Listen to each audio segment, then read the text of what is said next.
The New Window command in Excel under the View tab allows you to open a second window of the same workbook. This feature is useful when you want to view or work on different parts of the same workbook simultaneously. Here's how to use it. Go to the View tab and click the New Window command. A new window opens and is activated for the same workbook.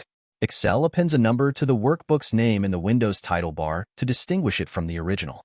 For example, if your workbook is named brainbell.xlsx, the new Window's title might be brainbell.xlsx2.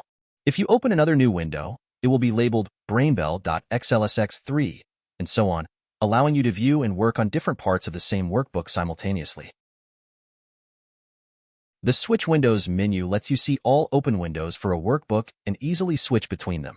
This is useful when you have multiple windows open and need to move quickly from one to another. After creating the desired number of windows, you can arrange them to work on different parts or worksheets of the same workbook simultaneously. To do this, click Arrange All and choose a view mode from the Arrange Windows dialog box.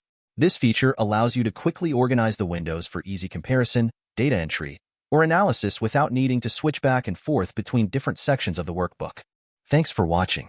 Please like, share, and subscribe to my channel.